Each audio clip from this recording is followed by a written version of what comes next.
Good morning. Happy Monday. It doesn't feel like a Monday. It feels like it definitely feels like a Sunday today.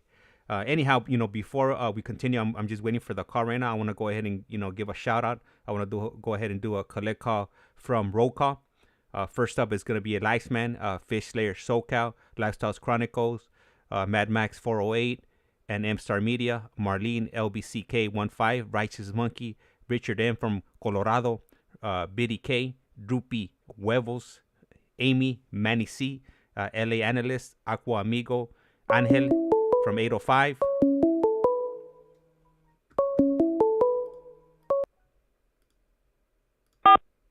This call is now being recorded. Global Telling. Usted tiene una llamada prepagada de Joe Perez.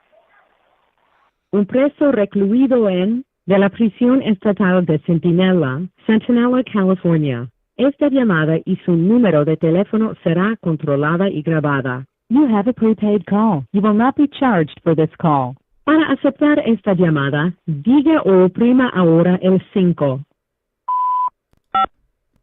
Gracias por utilizar Global Tel Link. Good morning. Hello. Hello. Good morning. Hey, how's it Good going, morning. Joe? How are you doing today? I'm doing great, man. Ah, perfect.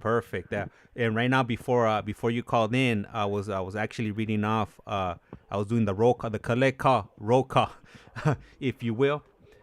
So I'm gonna go ahead and Yeah. continue. I was halfway through it right before you called. Let me see. So the last Okay. person I had read off was shout out to Drew.p. Huevos, Amy, Manny C, LA Analyst, Aqua Amigo, Angel from the 805, Jerry Eastwood, Tony Yayo, Too Valid 123, 1967 Kid _ Puerto Rican flag, Diggler _ Bolden, Brew Swillus, LastChanceHomie, August M, Frank, Patrick Patterson, R, also known as Ramon, Lex Luth, Randy R, Wendy M, Leticia V, Felipe Navarro from El Paso, Texas, LoadsofBotox, Daniel G, and GyroLamb, and not to be forgotten would be Vince Moreno. Okay, man. That sounds great. We're getting deep up in here, huh? You know what I'm Okay. saying? Yeah, definitely. Gotta recognize the viewers, the supporters, that are Yeah. tuning in day after day and participating in the chat. So want to give Yeah. them that recognition they deserve. Yeah, heck yeah. I like it. All right, yeah. it. Hopefully they like it too. So how are you doing today? How was your day yesterday? After we got off the phone. Yesterday it was good, man. I went out. Well, we have a weekend thing going on right here, and it's CGA, Criminal Gangs Anonymous, right? But we don't have a classroom. So what me and the boys do is we go out there and we hold it at the bleachers and we run it just like if it was in the classroom, and we learn more stuff on those bleachers than I ever have in any classroom I've ever been in with any facilitator coming from the streets or anything like that. It's a real good group of guys. Nice. That's how my day went. And being sore. Esta llamada y su número de teléfono será controlada y grabada. Being walking like a duck from that leg workout trying to keep up with El Iceman, yeah, he's definitely Yeah. getting that workout in, and right now we just had a Righteous Monkey tap in, and also we got Felipe Navarro coming in from El Paso, Texas. Okay. That could be a cousin. That could be an extended cousin of mine, yeah. That's where the family's from. Yeah.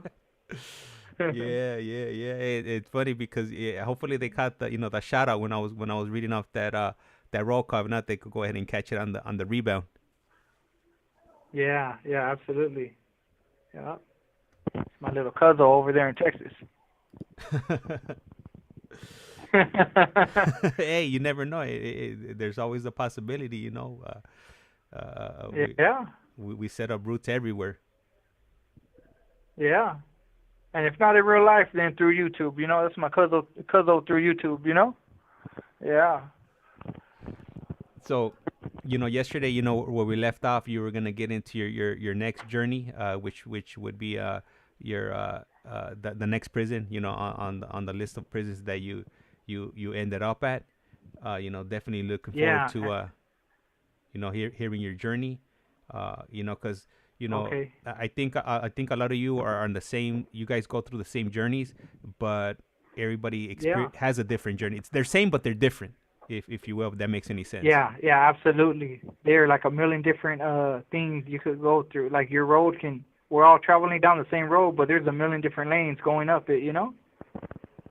Yeah, yeah. So, with that, I'm gonna go ahead and hand off the mic to you and let you do your thing and let you. You're the artist. You're the one with the paintbrush and you're gonna be painting these visuals for us. Mentally These and these these ghetto Picassos. These ghetto Picassos.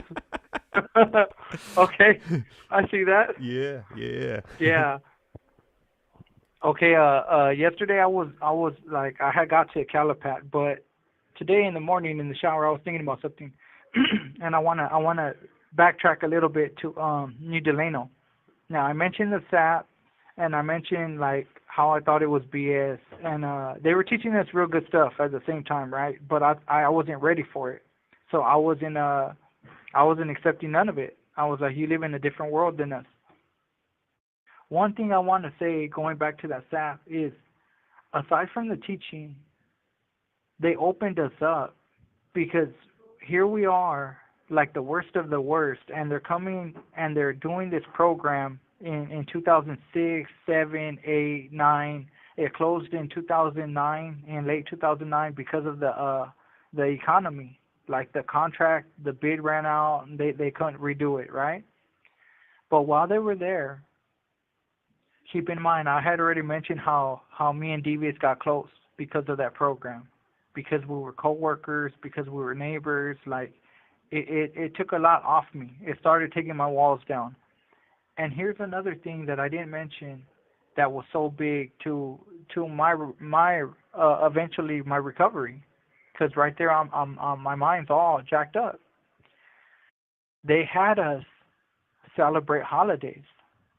And in prison, we don't really celebrate holidays. What you do is New Year's you're drinking, Cinco de Mayo Pruno, like it's all Pruno related. It's all White Lightning related, right? There is no celebration. So they started having us do Halloween. Best costume wins 5 Snickers, guys. And we're not used to being given candy. We're not used to being given anything aside from you buying it in package, your family sending you the money, buying it in store. Like these are strangers, and they're creating an environment that's not prison, and that's why these cops are hating them, and they're saying, "Oh, you fucking hug a thug! Like how could you be working with these animals?" And they're doing all that. It was so different than what prison had been, and only a little bit of us are getting this experience. Only 2 blocks out of 8. So when they hit us with the best decorated classroom and best dressed costume, they're hitting us with this stuff for the first time that first year. And I remember all of us are looking at each other like stupid. We ain't doing that. We ain't no entertainers. You could pay us with a candy bar. You know what I mean? Like everybody's so high and mighty in their own thought process, right? And then you have blacks and you have whites, so we're not going to be doing nothing. And they're thinking the same thing. You got whites and Mexicans, we're not going to be doing nothing. And the whites are like, you got blacks and Mexicans, we ain't doing nothing in front of these fools. And little by little, they just kind of threw out what we're going to do. And little by little, next thing you know, we're rolling up the homie with toilet paper, and we're all grown men, guys. And most of these men have stabbed other men in prison or along the journey. Some people are busted for murder. Some people are busted for a string of 211s, robberies. You're busted for whatever, but the worst crimes: carjackings, home invasions, and here we are, dressing each other up in toilet paper like the mummy. And they were like, "Don't move your arms, fool! You're gonna rip the toilet paper. Don't do that. Let's win these Snickers." And we're decorating these classrooms, and that really brought a sense of humanity. If not to no one else, definitely for me. Doing those kind of interactions, and they're silly, but you go years without doing them. You go years of just looking at a gray wall and getting used to pepper spray that you don't even choke no more. You get used to all the stuff that's happening, the blood stains, the actual events that are occurring. Like your brain is fully lost. Like you're in the middle of Iraq at this time, and here they are bringing us back and dressing up like, and not everybody dressed up. But if you had one homie that dressed up in the classroom, that was a success. We all felt it, and we all thought it was cool, and we all were like, kudos to you for letting us wrap you up with toilet paper, and everyone got candy, and they made it a big old event, and it was over. And then the next thing that happens is like Thanksgiving, and the cops were so mad. I remember them being so pissed off, and when you leave SAP, you got to go back to the prison, you got to go back to the yard, right? And you're hearing the cops tell the other cops, like, I can't believe this shit's going on.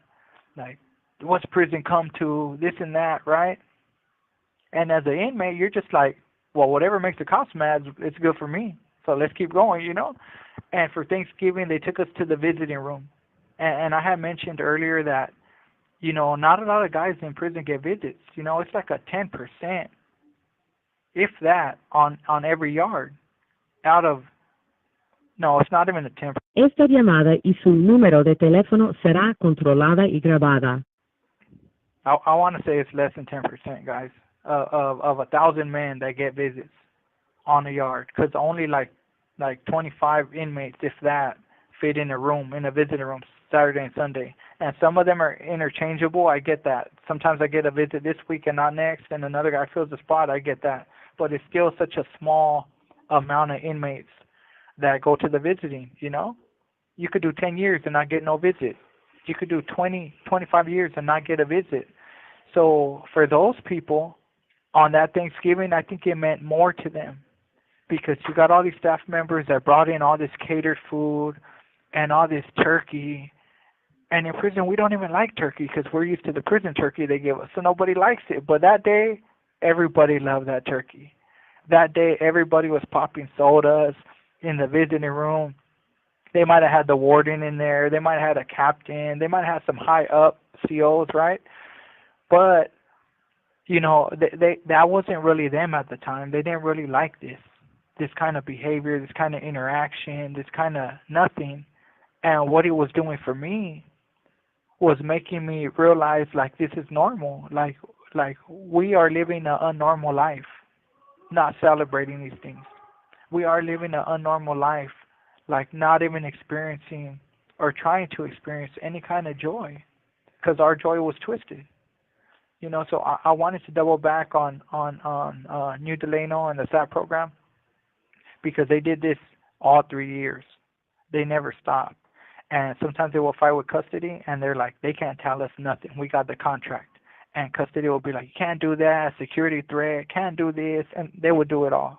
At the end of the day, when they meet up with the warden, they were doing everything like that, and they were spoiling us, and we weren't used to that. And that was helping tear down the walls of the inner walls I had of keeping my guard up, of being this tough guy, of this and that. They helped, because I say later in Calipat, like, I knew it was all fake. But I wanted to double back and say that because that helped, that growth. That helped it, and it wasn't rehabilitation. It was just showing us a human side of ourselves. Now jumping back to Calipat when I was there, I forget what I was talking about. I was talking about the guy that was pissed off at me, and there was so much more that happened at Calipat. Like, I don't know how much you guys know about California, but we did hunger strikes around that time, and there was a big thing with Pennsylvania prisons and guys committing suicide over there, to an environment that, like, we've become accustomed to. We've grown used to it. So they tried to implement that stuff over there, and guys couldn't handle it, and they were committing suicide, and then it became a big thing. And then now we're trying to free everyone from life within life in here, so to speak, right? So we did hunger strikes to try to get everybody out, and it was a statewide thing. Like it was big in California. At least it felt like that to me at the time. It felt like everybody on the streets knew what we were doing. We knew what we were doing, and Le queda un restante de 60 segundos. And at Calipat, I'll tell you this, like every prison did it, but in Calipat was like one of 3 diehard prisons. I remember walking into ASU, and I go into a cell. My cell, he looks like a skeletor. You know, he's like flesh around bones. And that day, he went out, and they never brought him back. They strapped that fool to an IV. Like, fools were going extreme with it in Calipat ASU. I'll say that. Everybody really lost their chest. Everyone lost their arms. Like, everybody was really hunger striking in a major way to bring attention and to try to change a certain thing that was happening. And we went through that 2 times over there. Guys on the main line, the cops will come take the canteen because they're like, well, if you're hunger striking, we're not going to leave you with your store. We're going to make you go through it. So that was happening. All right, as you guys are aware, these calls are only 15 minutes, so he should be calling us back shortly, and then he'll go ahead and continue, down his journey. And, I just want to go ahead and, give a shout out to all of you guys that are tuning in and listening to these stories and, commenting, definitely, helping out, in the in the YouTube algorithm. And as soon as he calls back, then we'll go ahead and, continue with his journey. Yesterday I was on a call with Jojo. And for those of you that are new,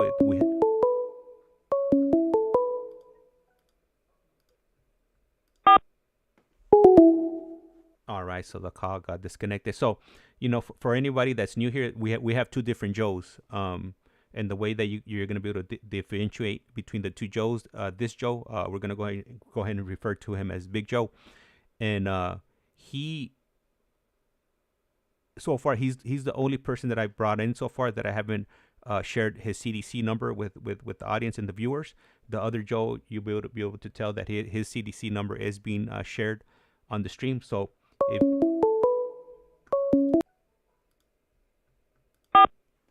this call is now being recorded. Global Telling. Usted tiene una llamada prepagada de Joe Perez.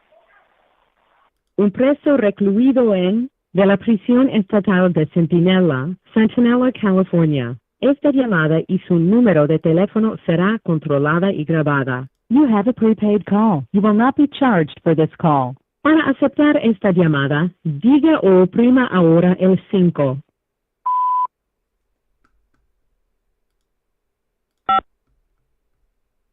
Gracias por utilizar Global Tel Link. Hello. Hello? All right, it's all you. Yeah. Okay. I was talking about the hunger strikes. Okay, so we get past that, and we were talking earlier, or I'm clowning around, like calling Cuzzo, right? Well, in Calipat, I end up selling up with a gentleman that was, he grew up around me on the streets, right? We don't know each other from the streets, but he grew up, we're from the same area. And when I'm in that cell, I'm telling him, sometimes you share stories of the streets, or sometimes you're talking about stuff random and things come out, right? So one time we're talking, and I don't know how it comes out, but I'm talking about my aunt, the one that got killed, right? And I don't know what he's thinking at this time, but his wheels were definitely turning. He shares that with me in about 10 days from now, from the story, right? So I tell him about my aunt and this and that. And then he's tripping in his head, but I don't know this. So like 10 days in the future, he shares something with me. He's like, hey, that's my aunt too. And I'm like, what? So this, talking about Cuzzo, so this is my cousin, my fake cousin, because it's from my sister's side. This is their cousin. It's my cousin's cousin from the other side of the family, that other side, right? So we found that out in a prison cell. And I just thought about him right now, telling that story earlier. And yeah, it's a small world. You don't really know. And then his wheels were turning because this fag thought I was an undercover cop in here, and I was like, this fool's crazy, bro. They like all these years at that time, But I was counting him. I count him forever for that one. And yeah, it turned out he was my cousin. Esta llamada y su número de teléfono será controlada y grabada. He was my cousin's cousin, and he was tripping out at that story because I knew it, And anyways, in Calipat, this is where I first start to like really buckle down on the change, right? And it's in the later years of Calipat because I'm still in the early years of Calipat. But I'm starting to really, really zone in. So I don't know what the year is. I don't know what year it is, right? But let's just say this. Things started changing. Like, I could see the LWOPs going level 3. I could see some things happening. Now, it's not those things that made me start changing because I'm already, like, got to a point where I'm like, this is all bullshit. This is all BS, right? So, in 2012, I usually like living, like, I would like living with a guy that was busted under 18. I would like living with a gentleman that had life, or like I connected to these people more. I felt like we're juvenile lifers, dog. And even though a lifer feels like the same things we feel because he feels like they took my life away, or he's going through his emotions, right? I felt like as a juvenile lifer, no lifer could ever feel our pain. No lifer could ever. Like, if you got busted at 25, like, what are you crying about? You had 25 years on the streets before you got busted. So because of these personal self-beliefs that were never taught to me, but just the way I felt, I would always generally live with a guy that's busted at 15, 16, 17 and has life, because I felt like we were in our own little category in here, And at this time, I have a gentleman who has life without parole. Life without parole, and he's a 16-year-old kid when he gets busted. And in 2012, like, I have phone this whole time. Like, so I'm Googling stuff. I'm looking at YouTube. I'm looking at other lifers that are never getting out. They got like 5 degrees, and they're like scholars, and they're talking about the board, and the board never lets them out. So I'm educating myself on stuff like that, right? And I'm like, damn, and I'm feeling more self-pity. I'm like, damn, they never give us a chance, this and that. Like, this was a part of my problem the whole time. I had so much self-pity on myself. And in 2012, there's a law that's like SB9, and it's making its way up the Senate in California. And when it's going, like, me and my cellmate, we're saying every couple months we'll check on it. Like, oh, it passed again. And we're like, yeah, it's going to fail. Like, it's never going to win. And so it's like trying to go to the Super Bowl. You win a game, and you're going to lose when it goes to the playoffs, So we're doing that to the bill, and then the bill finally passes all the way. It passes like in October or November or something like that when all the bills pass. And I'm like, there's no way the governor's signing this bill, And the year is 2012. And this is when CDCR put the R for rehabilitation in the prison system. And the bill gets signed into law. And now we're waiting for 2013, January 1st, for it to take effect into law. And I'm like, something's going to happen. This is not going to go. And it's only for juvenile LWOPs. And at this time in California, there's 309 juvenile LWOPs. Well, it passes in 2013. Like, it's in full swing. And nobody's getting out because it just passed. Like, it's going to take years for people to get out from this bill. But the thing is, it passed. And when it passed, I was so demoralized in that cell. I felt so betrayed by the system, by government. And I'm happy for my cellmate because this affects him. But at the same time, I'm minimizing my crime by saying, I just got a murder.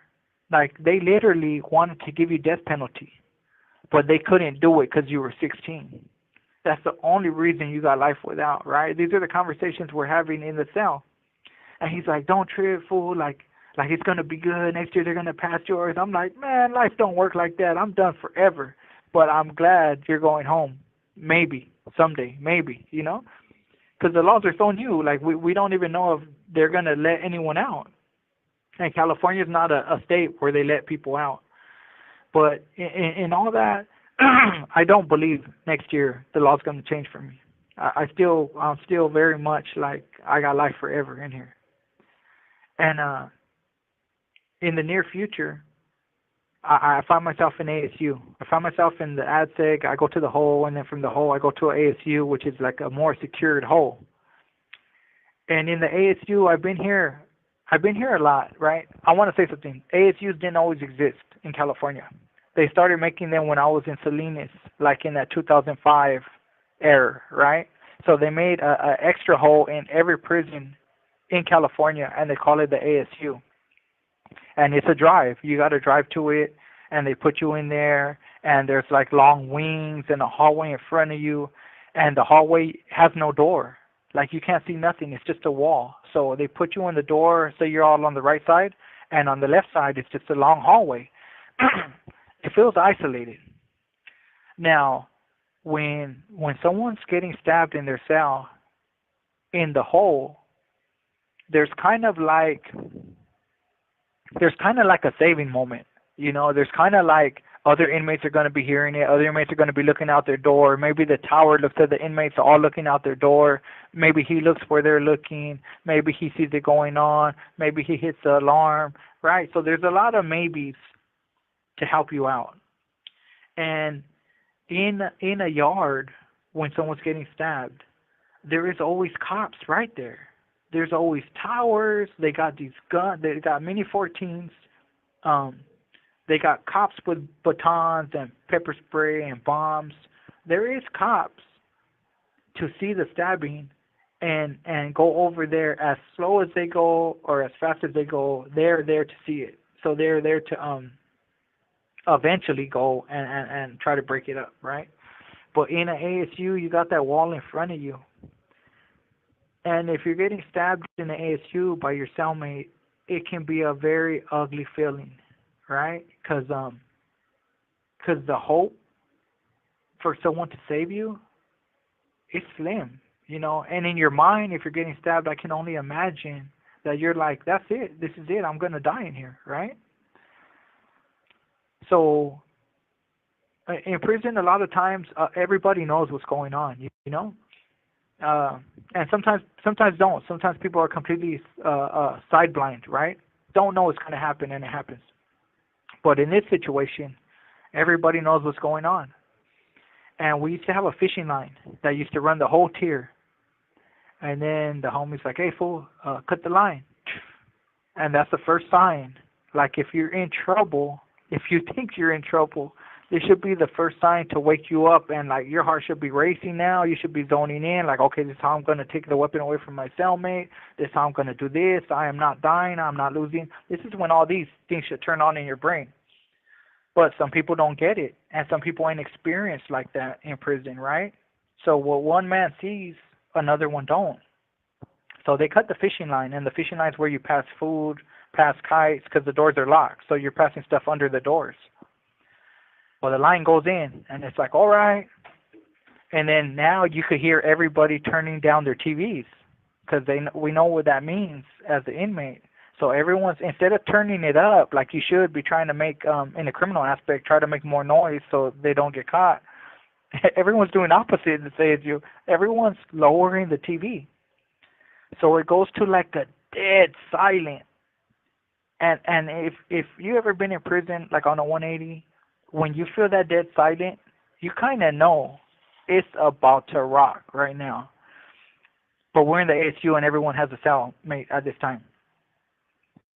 So it goes dead silent. And the seconds they're getting thicker. Each second is getting thicker and heavier. And everybody's just waiting. And then you start hearing it. You know, you could hear you start hearing that, and you start hearing that, and you start hearing the groans and the moans. And from my experience, guys, if you know, the TV is something. the TV shows you, and you stab a man one time and he dies. That's like all the TV shows, right? Oh, boom, he's out. In real life, like when you get stabbed, in my best guess, if you get stabbed like 8 times, like your calls for help or whatever verbal communication you can express to send out like a distress signal, like help, like I'm being stabbed, whatever. After you get hit like 8 times, like that stops. That you still make noises, but they can be unrecognizable noises to a human who's never heard it before. And I'm hearing this go on, and it's some poor little white guy, right? And he's young. He's probably like 22, and the Sally's probably like 30 something, And the reason for them stabbing him, I don't remember what it was, but I remember it was BS. And I already kind of like Esta llamada y su número de teléfono será controlada y grabada. I already adopted this philosophy, like when it's BS, you shouldn't do that to somebody, right? But he's another race, so I can't even get involved at all. But I remember him getting stabbed and the noises he was making, and there's no CO in sight. And at this point, I'm on my bunk and my celly's on his bunk, and everyone's probably just listening ear to the door. Oh no, I think my celly was at the door on the bottom, crunched down so he could hear it better. And I start praying, and I start praying, and I'm like, God, let him live, And when I do this was the first time being in prison that I felt compassion. Maybe the word's compassion. I felt sorry for him. I felt like, damn, I hope he don't die. This was the first time I ever felt like that. And I was praying, and in mid-prayer, I stopped myself, and I checked myself in my mind, and I'm like, what the hell are you doing, dude? Like, what's wrong with you? You don't pray for stuff like this. I just remember being mad at myself because I was praying for God to save this guy. And I stopped praying. I stopped like, damn, you're really getting soft now. Like, you better... Le queda un restante de 60 segundos. You better get it together. And looking back, that's what I realized. It was the first time I felt bad out of everything I had seen in prison, out of every prior murder, out of every prior stabbing, slicing, when you're beating individuals up. That's the first time my heart got soft for an individual. And I didn't know how to feel about those feelings. That's why I checked myself in my mind, because I never felt that way before. So as it was happening, he lived. He lived, by the way, guys. That guy lived. The cops eventually did come, and they took their time. Most likely they knew it was going to happen, and they're part of the crowd too. They're just hearing and listening and like, dang, that fool's getting the business. Or, people become callous in here. Even the people that... All right, so the call was just disconnected. He should be calling us back shortly. And what I'm showing right here in the screen is People versus Herd. It's a petition that if there's an individual that was committed while they were considered a youthful offender, if they fill out this form here or this packet, it'll help them get back into court and possibly help them get resentenced. I did add a link to this form or packet on the description of this stream here, and it's also on the live chat. All right, well.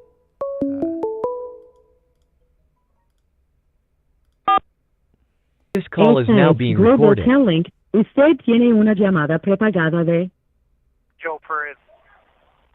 un preso recluido de la prisión estatal de Centinela, California. Esta llamada y su número de teléfono será controlada y grabada. You have a prepaid call. You will not be charged for this call. Para aceptar esta llamada, diga o oprima ahora el 5.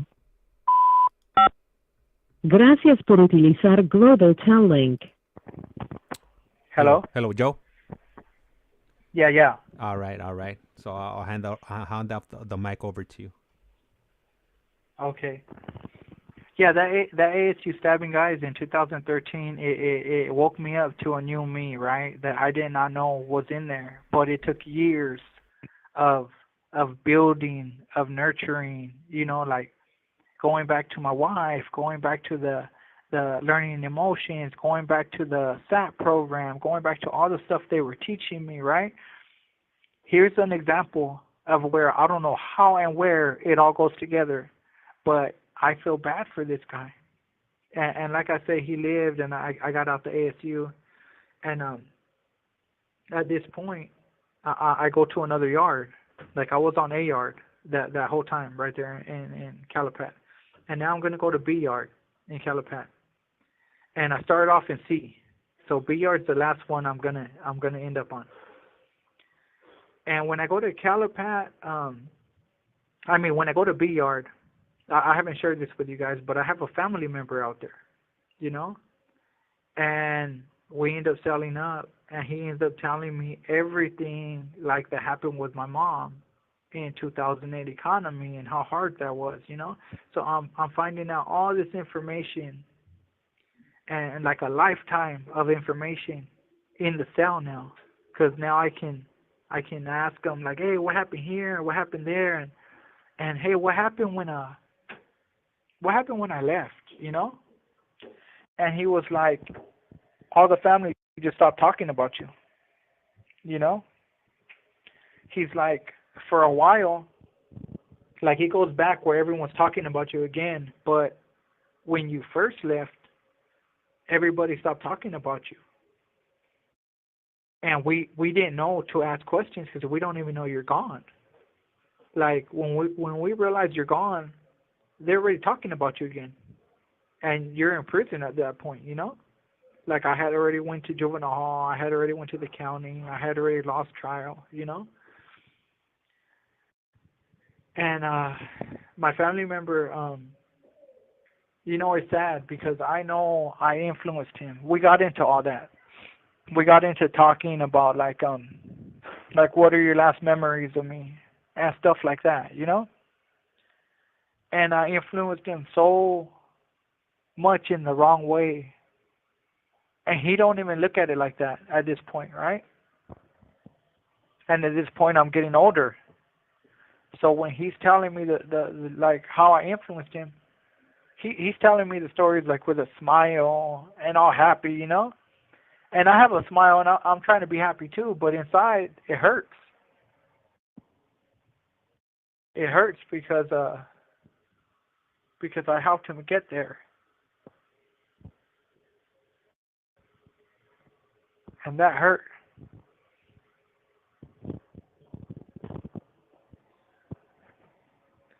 And at that time, that was just me. That's no rehabilitation. That's just me, And at that time, I started taking AA, and I thought it was a BS group too. To keep it honest with you guys, I thought I don't have a drinking problem. I don't know what I'm doing in here. I'm still don't have no chance at going home, And I'm going to the churches a lot. I started going to churches, and I started liking them. And the churches would bring us cake or stuff like that. They were real big on treating the inmate, like showing him a good time, like once or twice a year, right? And the next thing you know, the bill passes for me now. The SB260. That's for all juvenile lifers. Like if you got a life sentence under the 18, and there's about 8,000 of us at that point in time. Let's just take it down to 7,500 individuals in the state of California that have got a life term under the age of 18. So when the bill passes, like I was following it the whole year, and when it passes, I know it passed, but it's not registering. And I know what it says on paper, but I'm like, I've been to trial, and I've been to court, and I've read a lot of cases, and I've read a lot of things that are on paper that don't actually happen in real life. So I'm looking at it with a biased opinion. I'm looking at it like, yeah, they changed it, but it's not going to affect none of us. Like, we've been living this life for so long in prison. Even if it did affect somebody, it would affect somebody that never got in trouble. That's the way I'm looking at this. At the same time, I'm still working on myself. I'm still going to the AA. Even though I'm thinking I'm not getting none out of it, even though I can see everybody passing dope in the classroom that we're supposed to be learning not to do this stuff at, everyone's like, hey, fool, you got that money? Yeah, I got it. Okay, here you go. Like, even though I'm seeing all that go down, I'm not biased against it because that's the lifestyle at the time. But I'm still trying to take something away from this AA, right? And then I'm in this other, I was going to a couple different churches at the time. And one of the churches was called Kairos. And that Kairos, I didn't know that they have this big event. Esta llamada y su número de teléfono será controlada y grabada. When you've been at Kairos, going to that church, this is in Calipat on BR. At the end of the year, if you've been with them a year already, they invite you to this big old party. And some of the guys haven't been there a year and they don't get to go. They got to wait till next year. And if they're still going, they could go. And it's like a retreat. They call it the Kairos retreat. And I'm going in this retreat. The year is about 2014. Yeah, we don't know what to expect. And this program, this retreat, it's like a high of a high of a high on religion, so to speak, right? You get all these people that came in and they put you in the middle of a seat and they'll put like 5, 6, 7 hands on you, bro, and they'll start praying for you and you do not know how to react to this and your emotions are going crazy and you feel so much love. And that's what they were doing to all of us. And they wrote us all letters, right? Like, they spent 4 days with us. But on the 4th day, they give you all the letters that they wrote about you. And those are the people that are there with you.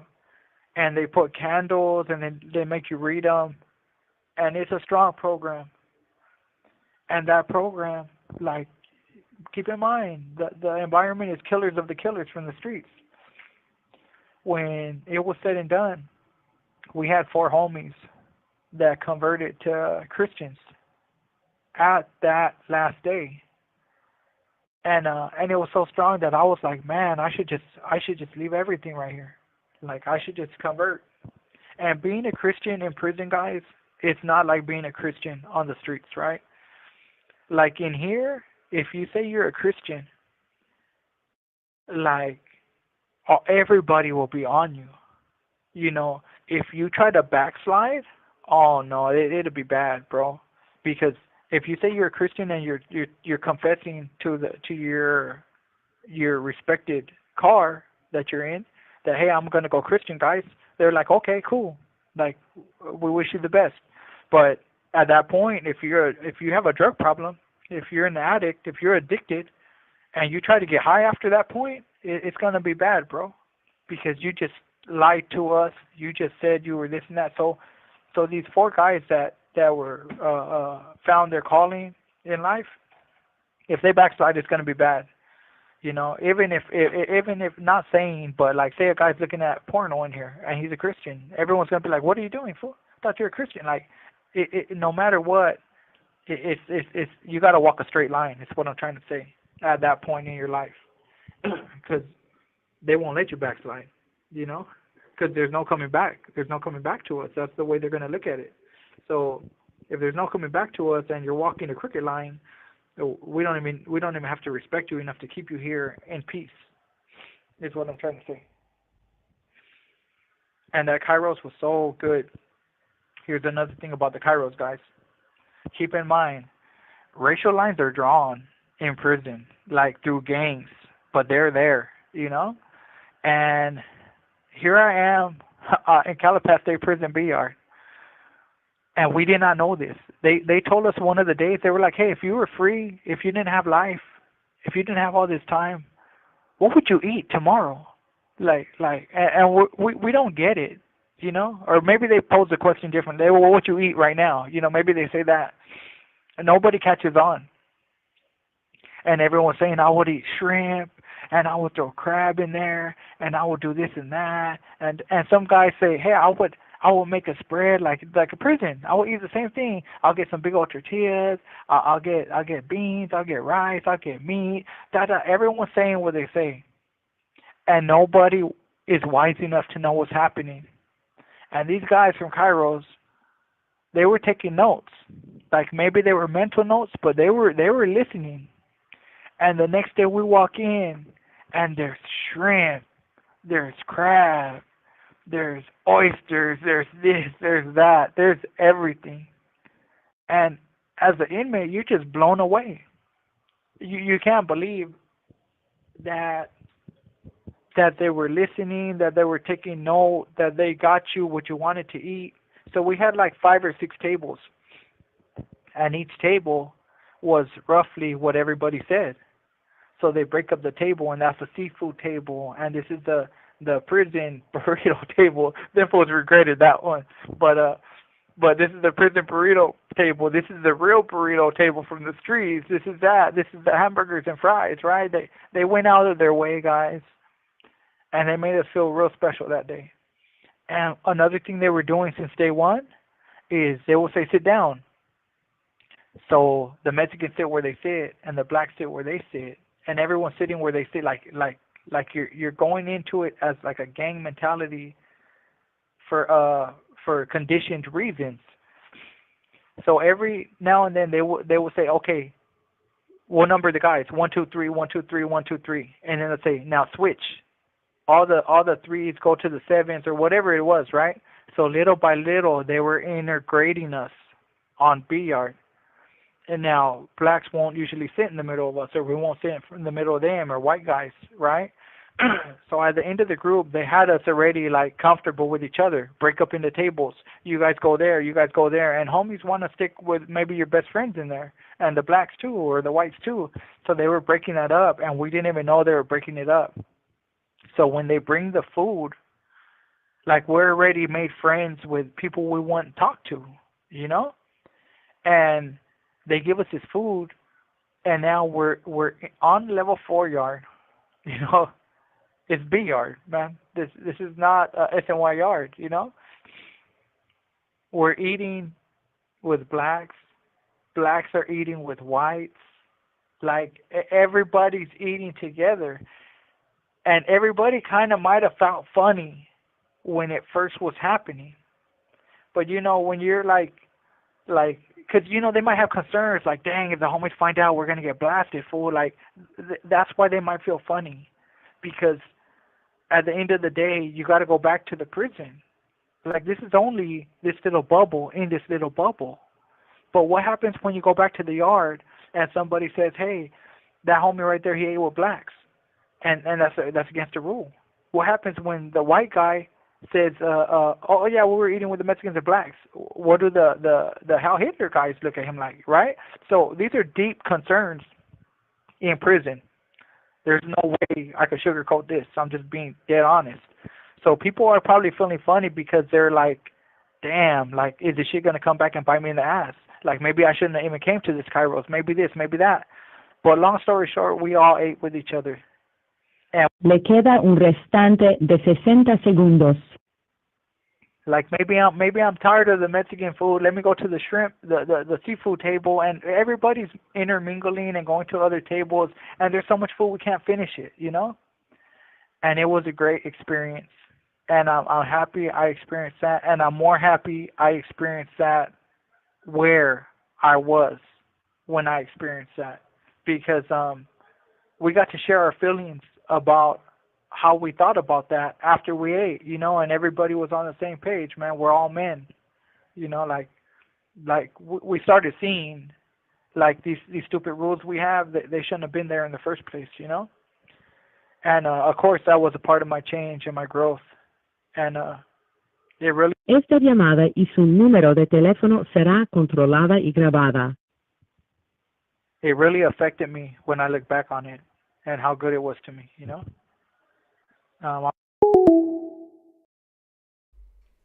All right, so like always, these calls are only last 15 minutes. He should, call me back shortly. And right now in the background, I've been researching these forms, these motions that Lisa's sharing with us in the chat. And I'm adding them to the description of this video, and then I'll be adding them to the description to all my future videos, and I'll probably go back and add them to my past videos, just in case somebody comes across these videos and the stream and they.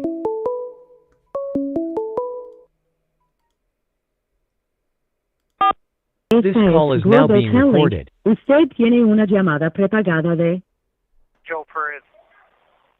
un preso recluido de la prisión estatal de Centinela, California. Esta llamada y su número de teléfono será controlada y grabada. You have a prepaid call. You will not be charged for this call. Para aceptar esta llamada, diga o oprima ahora el 5.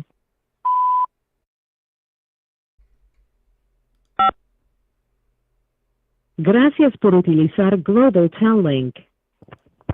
Hello? Hello, Joe. Yeah. Hey, and I got I want to comment, and I got a question about that whole situation that you were just explaining right now. So, right now you're painting your ghetto Picasso, like you said earlier on, and yeah. I'm picturing you guys like in I don't know, a day room or in like an office setting, and you guys have like this table. You guys are sitting down, divided, because obviously, like you said, Yes. this was a GP, and definitely, Yeah. I'm sure it was a huge concern.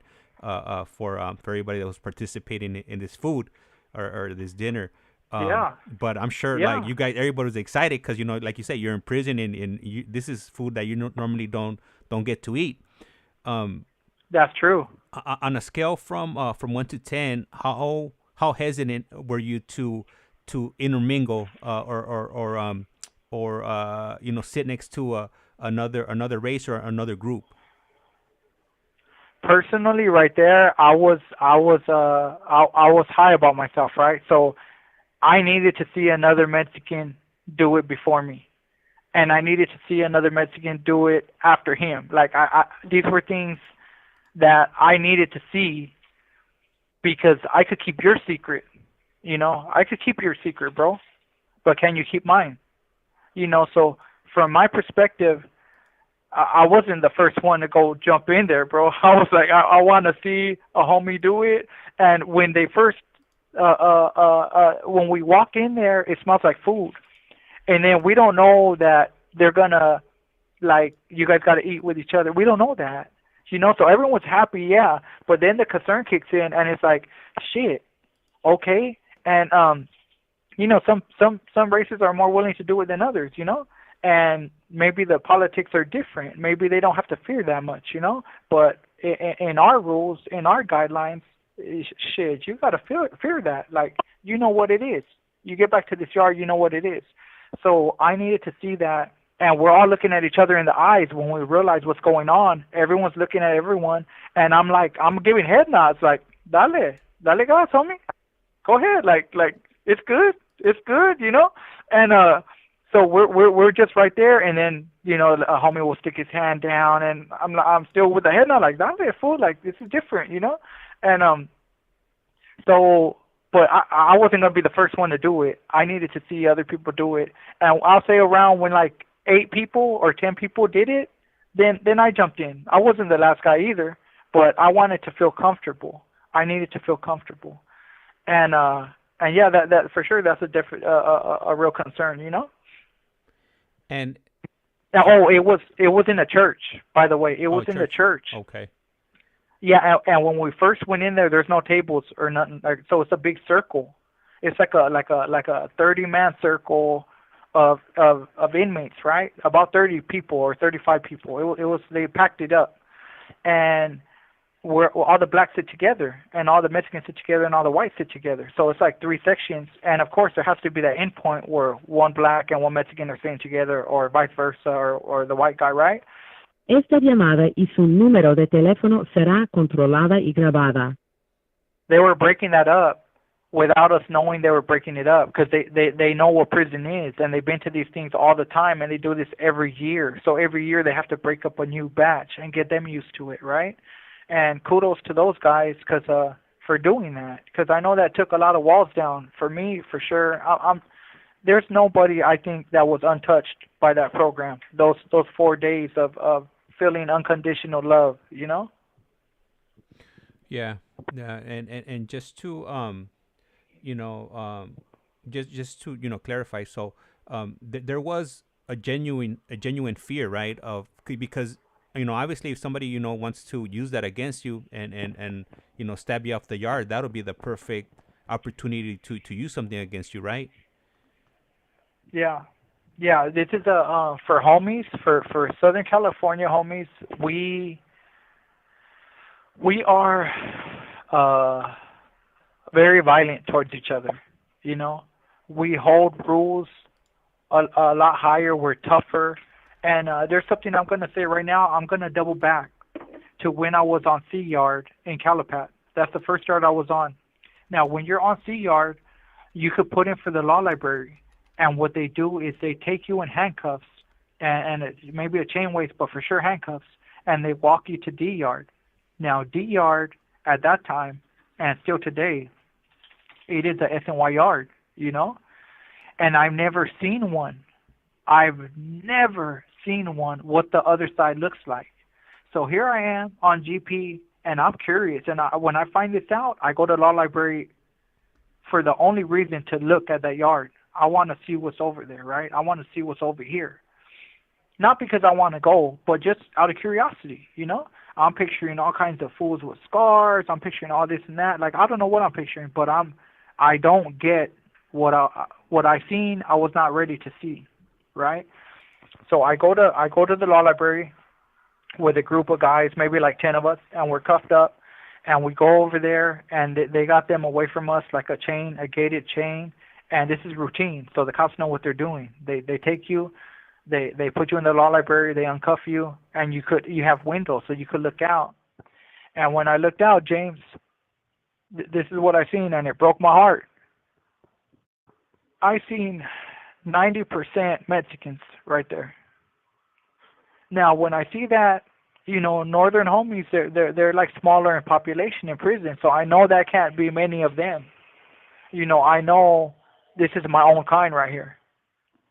And I just remember seeing that and seeing about like 10 black guys and like 10 white guys.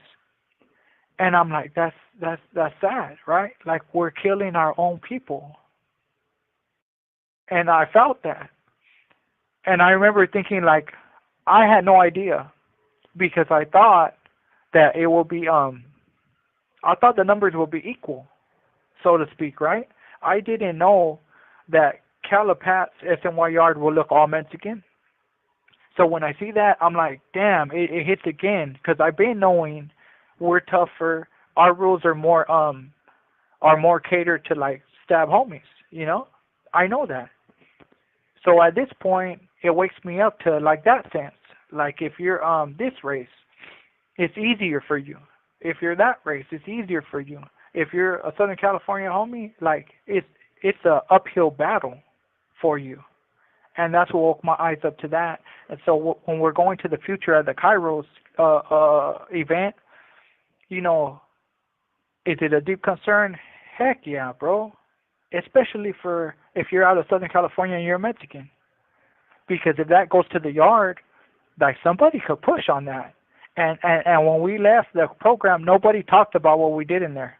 Obviously, because nobody wants it to be an issue on them, right? So it's like self-preservation. But, yeah, that's ammunition for somebody. That's a bullet in the chamber, And then everyone else is going to get dragged down in there too, but it is still, that's bullets in the chamber. So it's like, who's the better talker? Who could talk themselves out of this one? Yeah, I seen that too, homie. I just didn't want to put them out on the butt. I just didn't want to pull their covers, but I didn't do nothing, Like, and a matter of fact, I'll go stab whoever you want me to stab. Like, it's like who could get out of the jam faster, and who could get out of the, it's like going to court, bro. It's like, who's going to take the deal? Because someone's going to take the fall, Right, and the person that tries to get themselves out of it, they're not looked down any differently, right? If they're trying to save face, and then they decide to save themselves and sign up for a removal, they're good. It's all good in the hood, right? Like they're not gonna face any repercussions. Yeah, yeah. No, it's all good in the hood, right? It's all they'll be safe. That's their escape plan, right? That's how you get out of it. You'll go and you'll stab the other guy, but that's always going to be a blemish for when someone else knows that. Like in prison, this is how it goes. We live in picture a household, because the prison is a house. So you know what your sister does because she's in there. You know what your mom does. You know what your dad does. You know what your brother does. These things are always going to be remembered. It's not like on the streets where you could go to a party and you act like a complete ass. And the girls are like, oh, F that guy, he's a dumbass. And the guys are like, bro, like, control yourself, right? Or you're too drunk, or stop throwing up over here, right? And then you leave and you go to work and nobody knows that happened. You go to another party, nobody knows that happened. Like in the world, you can make mistakes and nobody will know that happened, and you won't act that way again, right? You might learn from your mistake, or you might do it 10 more times before you learn.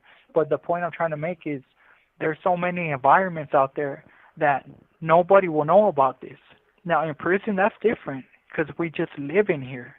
So when we live in here, if you do that at Calipat, and if you come up to this prison, like, somebody's always going to follow you. There's always going to be somebody there. Our network is so tight structured that they'll say, oh, yeah, I remember that lame-ass fool. That fool was eating with these fools, and he only didn't get blasted because he volunteered to go. So it's good with him. He won't suffer repercussions for that. But a stain on his image that he created, that will never go away. And it might hurt him in the future. Like, if he's trying to do this, they might use that against him. Like, nah, bro, not you. Nah, this is why. And then he'll just, like, shut up because he knows, like, damn, this fool got me, you know? So, yeah, it ain't as far as physical, but it is always a blemish. So in essence, it would put it would mess up their prison credit score, for lack of a better word. Yeah. Right? You put that so well, bro. Picasso, okay? Yeah, Esta llamada y su número de teléfono será controlada y grabada. It'll mess up their prison credit score, people. It'll be like, run that card. Card declined. Sorry, bro. Yeah, absolutely. All right, hey, thank you for clarifying on that, and I'll go ahead and let you do the thing and hand over the paintbrushes to you. Okay. Thank you, James. So that was Kairos, and while I'm in Calipat, oh, I almost missed this, guys. While I'm in Calipat, 2014, remember the bill passed, and now they're saying all the juvenile lifers are going home, right? So we're hearing that, but we still don't know the road we have to take to go home. We kind of think it's like mandatory, you know, the way they're talking about it. And at the same time, I'm thinking, nah, this ain't legit. So Scott Butnick, I mentioned his name earlier or somewhere in this podcast, I'm pretty sure of it. He had a lot to do with the change in California, in the legal system, in the new laws, in prison reform. Like, he has his fingerprints all over this in good ways, right? He's been a huge supporter. He's been like a bridge from Hollywood to prison, right? Common, John Legend, Christy Teigen, like all these people, and so many more that he's kind of extended this spotlight to, right? This spotlight that these guys can't be saved. Like, there's no way you should lock somebody up under the age of 18 and never give him a chance to redeem himself. So he comes because of the law, because it's new, SB260. He comes to the prison. They figure out a way to get in here, wardens, whatever. He comes in here, and he shares his day with us, guys. He brings in lawyers, a professor, Heidi Romel from USC. He brought in the one and only Elizabeth Calvin. God bless this woman's soul, man. She's been fighting this fight for a long time. She works for the Human Rights Watch, right? He brings in all these people to come talk to us. And we pack up the visiting room. Yeah, I think it was the visiting room. And nobody knows what this is about. Le queda un restante de 60 segundos. We don't get a heads up. We don't get nothing. They just call us to visiting. And they're calling so many names in the building. Aguilar, Garcia, Watson, Jones, Gunner's going crazy with names. And usually it's like a package day or something. So we all get dressed, we go to the gym. And I see a couple of my boys. And they're like, what's this about? And we're all thinking it's bad. It's like the FBI is going to get all of us right here, right? And we're thinking bad thoughts. And I see a couple of my boys. I'm like, hey, fool, do you got life? And he's like, yeah. I'm like, what about you fools? Life. Now I'm telling the black fools, so you guys got life too? They're like, yeah, all of us. So I'm making the connection. And I'm like, who here's busted under 18? And everybody's like, me. I'm like, okay, that's what it is, fool. The law just passed. They're going to tell us. And sure enough, we go to that visiting room. And we get. All right, so we reached that time in the stream. 15 minutes are up, and that's why I put that counter up on the top of the screen, just so you could keep track of how long it's gonna be before the stream's gonna cut. Just in case you are sitting in front of a computer like me, I'm stuck in front of the screen. I can't move, so it gives you that few minute or a few seconds of a window to go ahead and either go ahead and get a restroom break or grab some water or eat something during that time, if you don't want to miss any of the journey from these guests that I bring on. And definitely been getting a lot of information.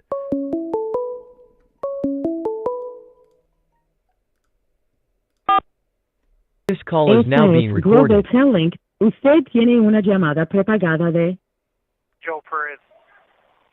un preso recluido de la prisión estatal de Sentinela, California. Esta llamada y su número de teléfono será controlada y grabada. You have a prepaid call. You will not be charged for this call. Para aceptar esta llamada, diga o oprima ahora el 5.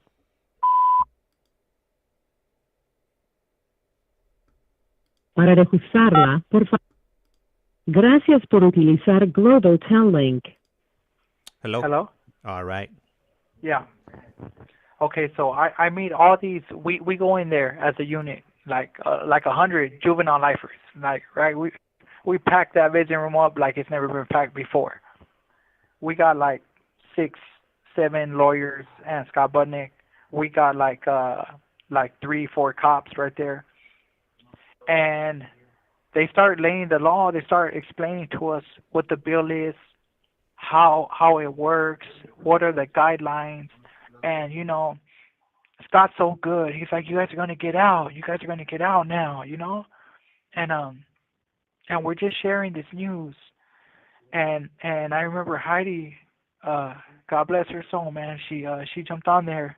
And she's like, I've been to over 250 board hearings. She gives us a little background. She's like, I'm here to tell you guys how to get out. We're like, okay, I'm all ears, man. I'm all. Now it's setting in. At this day, it's setting in. Like, okay, this is reality. These people didn't drive up here for no reason, They're not getting paid to do this. This is out of their heart. They're educating us. And Heidi's like, if you get caught with a cell phone, it's a mandatory 5-year denial. That's what she tells us. And everyone's hand goes up, and everyone's like, you only, like, this is Calipad at that time, bro. Everybody had a phone. Like, sometimes you have 3 phones in the cell. You can't even use the third one. You're texting or playing a video game, and you're talking. Like, it's deep in Calipad. And I have a phone at the time, and she's saying this, and everyone's raising their hand, like, I only talk to my girl, and I only talk to my family, and she's like, I get that. I'm not saying nothing. But if you get caught with it, you need to know that that's 5 years of your life that's going to get put on the back burner. That's what I'm here to tell you. And she says more. Esta llamada y su número de teléfono será controlada y grabada. That one really sticks to me because that one, I have a phone, and at this time, I know I'm addicted to a phone, bro. If I lose it, I'll get one immediately. If I lend you that phone, James, and you get busted with it, I'm like, next day I got one. And the cops don't even know that was mine. They just took away, you know? So I know how bad I cannot live without a phone when she's saying this. And I'm like, shit. And I get it. Everyone, we spent the whole day talking. And when I walked out that hearing, well, not the hearing, but the visiting room, and there was not one white juvenile lifer in there, guys. It was all black and Mexican. And when I walk out, I'm like, okay, and I talk to my doggies right there, and I'm like, hey, doggy, like, we got to get rid of the phones, you know? You heard what she said. Don't play with that. And this guy's been busted since he was 14 years old. And he's like, I know, I'm going to get rid of it. I'm like, today. And he's like, yeah, today. And I'm like, I'm not playing, fool. I'm going to get rid of mine. I go back to the cell, and I tell my cellmate, hey, check this out, fool. Like, I can't have this no more. Like, call your family, say goodbye. I'm going to do the same thing, and this is out today, right now, you know? Figure everything else out later. And that's what I do, bro. I was all in when they told us how to go home. And that's not telling you how to go home, but it's a good start, right? It's saying stop doing the bad things you're doing, right? And at that time, I'm not looking at a phone like bad. I'm like, ain't nothing bad about it, bro. It connected me with all my loved ones, all my friends. I was getting visits from girls at Calipat. Like it was good, bro. And I said, I don't care about this. I need to go home. So the year is 2014 in the middle somewhere. I get rid of that phone, and Heidi said something. She said, if they tell you don't cross that white line on the floor and you cross it, that's telling them you can't follow laws. If you can't follow rules, you can't follow laws. What are you going to do on the streets? And everyone's arguing with this attorney. Everyone's like yelling and saying this and that. And I'm just sitting there quiet, and I'm like, I get it. Okay, I could do that. I could do this. I could do that. And I'm telling myself, like, that's it, fool. All in. And as a criminal, James, like when you see my history of coming up, of not coming up money-wise, but just growing in age coming up, right? I think I was showing an all-in pattern as far as being a criminal. Like, there's nothing I won't do. Nothing. I've never really been a stutter stepper. Like, I just run, you know? So in 2014, when they say all this, I just shift. And I'm like, okay, I'm not slow dragging. I'm not half in and half out. I'm running. But I was so much of a criminal that in my mind there were still so much elements that needed fine-tuning. They needed to change the spark plugs. They needed an oil change. I needed a new transmission. I needed tires. And I'm thinking the car's fine. I'm thinking, hey, this is smooth sailing. I'll switch that thing up enough. But there was so much criminal in me that it took time to see, like, hey, the turn signal don't work. Hey, the windshield wipers don't work. Hey, man, I thought I was driving smooth. Turns out this car is like, it's so criminal, bro. We're going to have to work on this. And, but that's when I really, really seen hope for the first time.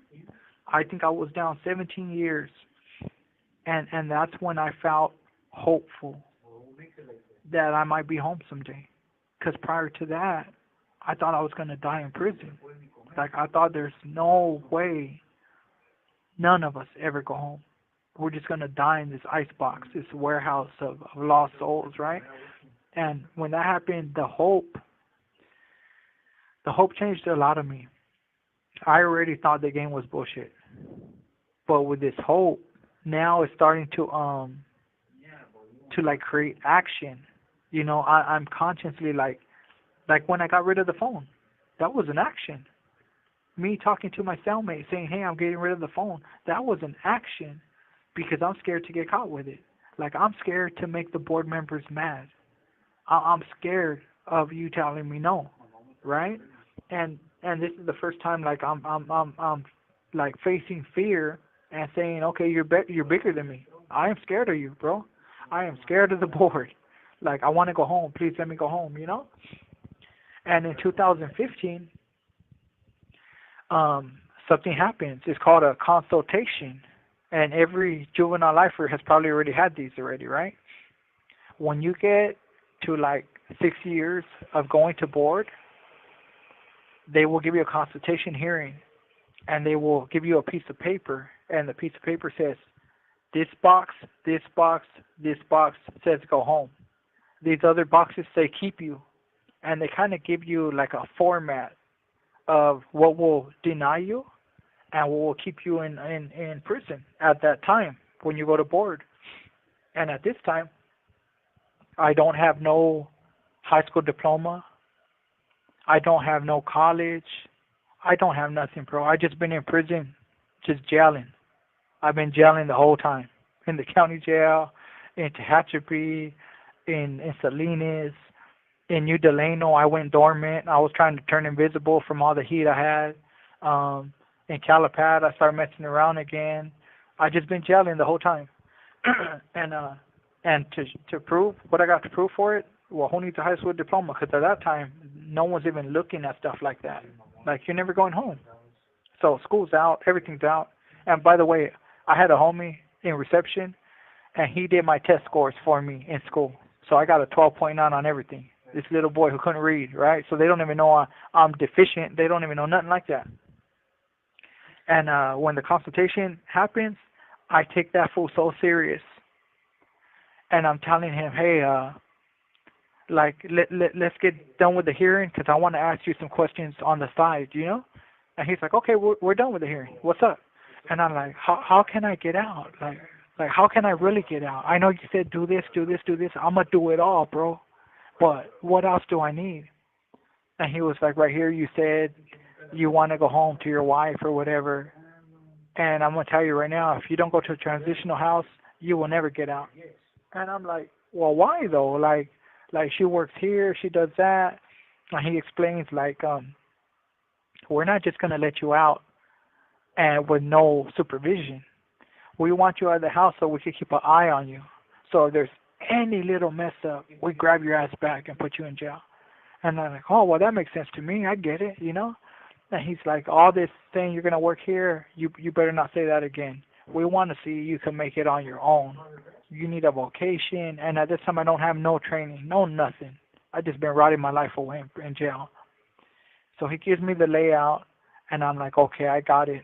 I get it. And he's like, for sure, no more 115s, you know? And I'm like, okay, I got it. So I end up leaving there. And I end up going to High Desert. And in High Desert, I got my high school diploma. Sometimes it's hard to get your high school diploma or GED in prison. Like, for whatever reasons, the teachers don't want to test you. Like, it's a money game at the same time. So as long as they have students in the classroom, they feel secure in the money. So believe that before anything. Now, I got tired of trying to wait, and I started spending money on the streets. I paid $400 through an online educational course. I got my high school diploma through them. I was trying to go to college. I couldn't go to college. There's like a 2-year waiting list. I'm like, man, I don't got 2 years. I'm going to board soon. I spend more money on a college like through the internet. I get a 2-year college, and it takes me about 5 years. It took me about 5 years, bro. But I got an AA degree, and at this time too, I'm thinking about restitution is when they take your money from you, right? So all this time, I had been avoiding my restitution. Like, the only time I would get money sent to me is when I'm in the ASU, the hole, or the shoe. But on the main line, I would send money to other inmates' books. I would give them $20 and I would keep 80. And that kind of fulfilled everything, because I'm not going to send me $100 and them take away $55 and I stay with 45. That didn't make sense to me. I was still antisocial. I still viewed the government as corrupt because of my upbringing. So I was like, these government, they just always want to get over on you. They just always want to jack you. They're stealing my money. Like, I don't even work. You give me 8 cents an hour for this work I do in prison. What's that? Ice cream costs $4 right now. What am I going to get with 8 cents an hour, bro? Like, nothing. I can't even buy ice cream at the end of the month. So all these feelings, I still had against the government. Well, in 2015, I kind of like told myself, like, dang, bro, you're being selfish. Esta llamada y su número de teléfono será controlada y grabada. You're looking at it like they're stealing your money, and they're not. You committed a crime. You killed this beautiful person. You deserve to be. So the responsibility aspect barely starts hitting me. Remember, in 2008, I woke up and felt sorry, but it was instant, and I was back to normal. Now, in 2015-14, when the hope's introduced, my mind starts changing, and these are the things I'm feeling. I'm feeling bad for what I did now. And I'm like, you got to make this right. You should have been paying this your whole time in here. You've been busted like 17 years, 18 years, and you still owe all these thousands of dollars because you're still avoiding it. You're criminal thinking, you're swindling, you're getting over, you're being sneaky.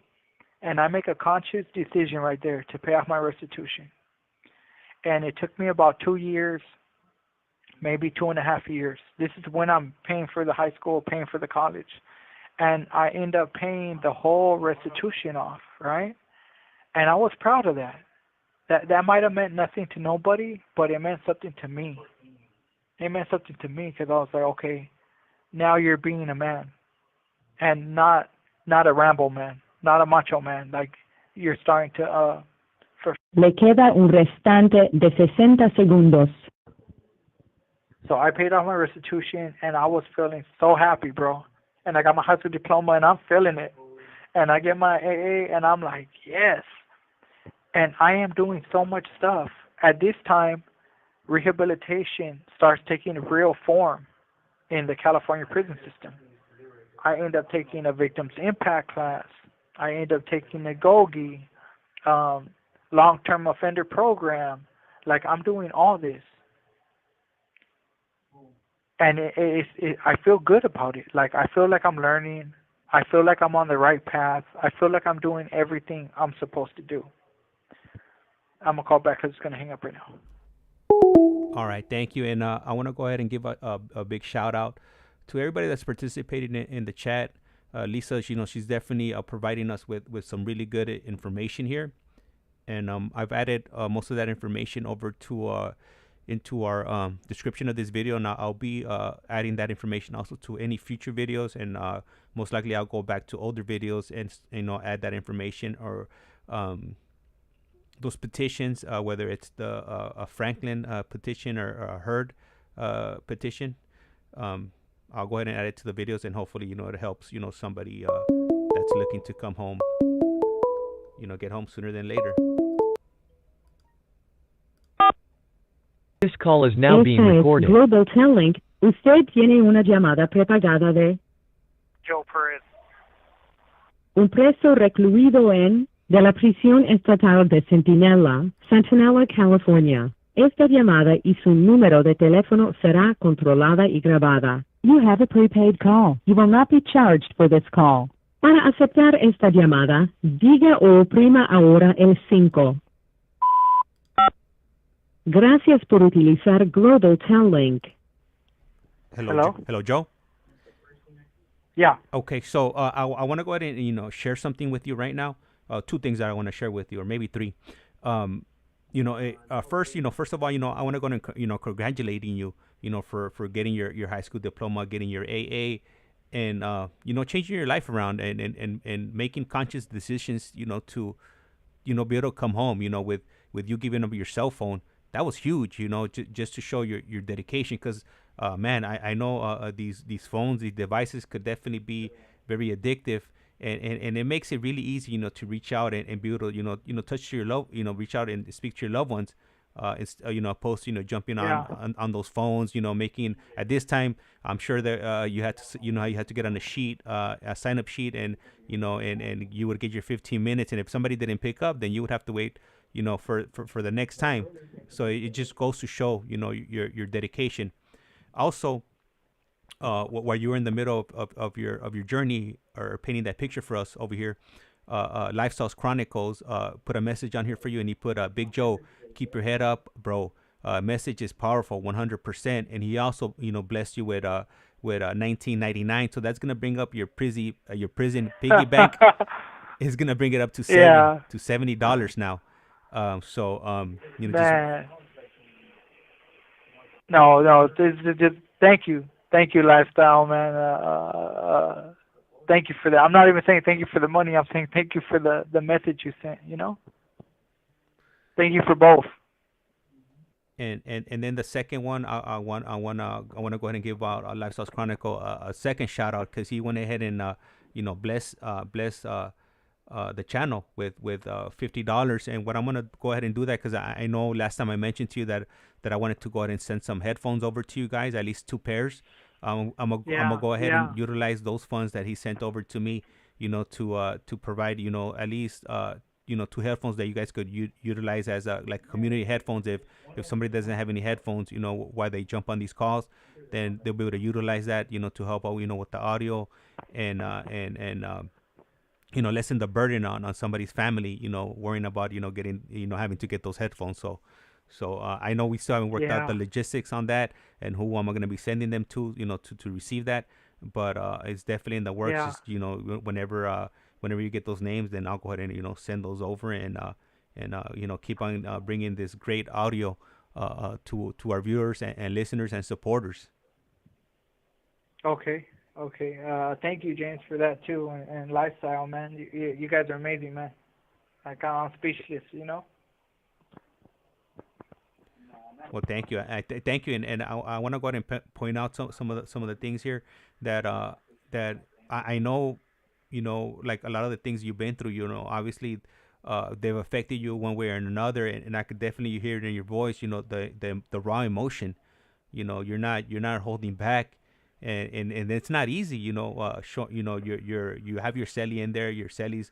He could hear that you're definitely going through it. The audience here, we actually have about 10 to 13 people listening to this stream, which shows you're definitely touching people with your journey, and I want everybody to know that at the end of the day, we're all human.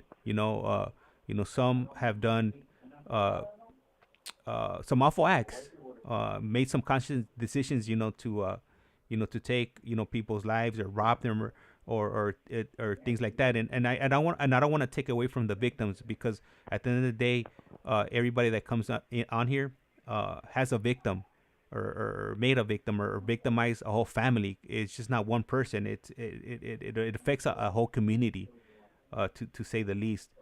So definitely don't want to take away from that, and we're not here to glamorize criminal behavior. But it shows that you've grown, in the last 20 years, that you're not the same individual that walked into that Riverside County Jail. You're gonna be walking out the California Department of Corrections as a man with a whole different outlook on life. Esta llamada y su número de teléfono será controlada y grabada. On a whole with a whole new mindset, to say the least. And with that being said, I'm gonna go ahead and hand over the mic to you. Okay. I want to tell you guys about these programs.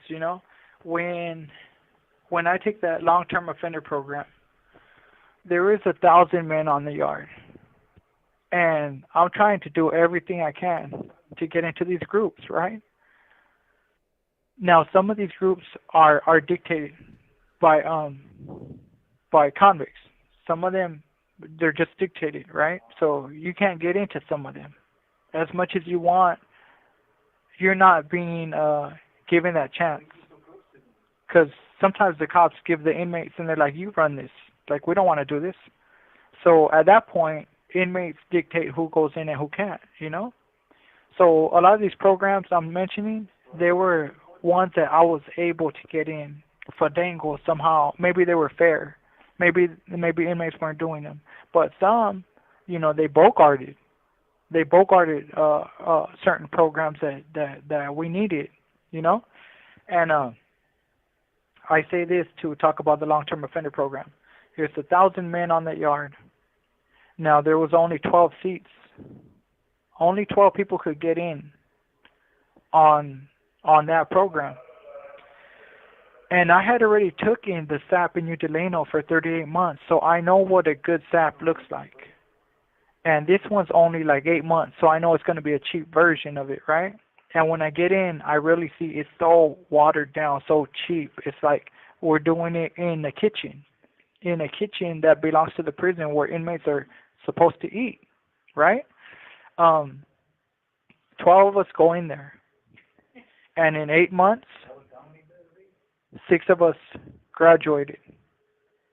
The other 6 were stabbed off. So when we're it was a lady. I forget her name, but it was a white lady, you know, and she was in there teaching us the whole time. And when she thought about that, you know, we're still all callous to all this stuff. You know, I'm still very much callous to things like that at this time. I'm changing, and I'm doing good, and I'm running, because I'm running to my freedom, right? But I remember us talking, the 6 that remained, and she was like, "What happened to so-and-so?" You know, because we don't inform her of what's going on, you know? So she's a cop to us. Like, this is a cop, you know? Like, she might not be a cop, but, like, we don't talk to you. And so she said, "What happened to so-and-so?" And we're like, "Oh, what happened?" And we can't even remember because there's so much stuff happening, you know? And we're like, oh, remember he got stopped by the pull-up bars? And she's looking at us like, what the hell? And then she's like, "What happened to so?" And we're like, "Oh, yeah. Oh, remember you got it? You said he went to SA? He went to the hole because of this." And she's like, "What?" And now she's starting to open her eyes. And we're like, well, what do you think this place is? You know? And she's like, I just didn't, I didn't get it. Like, I was here when they were leaving, but I didn't really give it much thought. And then one of us said, I think it was my boy. He's from Florence, right? Little dude. I think he told her, "Well, this is just a reflection of the yard. You've been here 8 months with us, so in 8 months, you've seen 12 of us come, and only 6 of us remain, and the other 6 are stabbed off. So what do you think the prison system's like? You know?" And people are leaving. Remember, I tell you guys, people are leaving the whole time. Every year I've been in prison, people have been leaving to the PC side. Only now they're calling it SNY because they changed the name because what it was designed for, it's not that no more. It's like everybody's over here, right? So so when she says that, so when we bring her to this realization, you know, it's sad for her. And she don't cry or nothing, but she's just like, what a trip, you know? And we're like, yeah, but hey, we made it, you know. So we're all happy. Us 6, we're like, we got it, you know. Too bad for the fallen soldiers, but we're still here. And that guy, my buddy from Florence, he died later.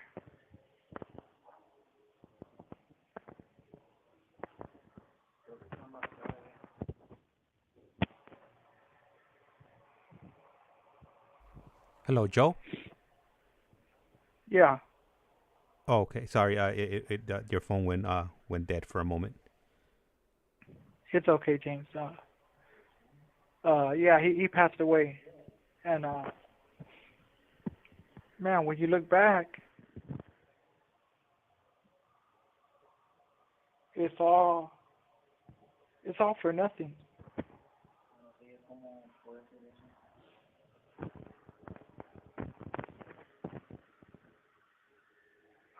James? Yeah, I'm here. Do you need a moment? Esta llamada y su número de teléfono será controlada y grabada. Yeah, I need a minute. I'll call you after, and we'll schedule another one. You know? Okay. Hey, okay. You know, sorry about that, Joe. And I know it's you know, you definitely been through a lot today. So, you know, take your time and you know, just let me know whenever you're ready to come back on. All right, thank you. It'll be soon. I just, you know, I'm good for today. Like, Okay. All right. Hey, yeah, thank you for the opportunity, and thank you for the audience. And I'm sorry to leave you guys hanging like that, you know. But I don't think I could gather myself right now to continue. Okay. Hey, take your time. Take your time. I fully understand, and I'm sure the audience will be understanding also. All right. Bye-bye. All right. Bye.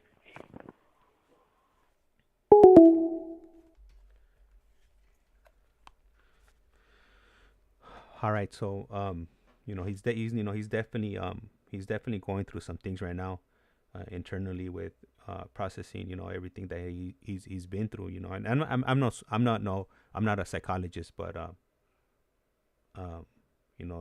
these journeys are definitely hard, and like I said earlier on, you could definitely hear it in his voice, when he speaks, he speaks, uh he just gives it to us raw. um with that being said, I'm gonna go ahead and cut the stream now. I should be back later on with Jesse and David. I believe at about I would say about 4:20 or 4:30 or so. So don't forget, to go ahead and make sure you have those notifications on, so you don't miss the newest journey or lives that these gentlemen are sharing with us here. And with that being said, life's like a candle. Once you blow it out, it's lights out. And with that, I'm out.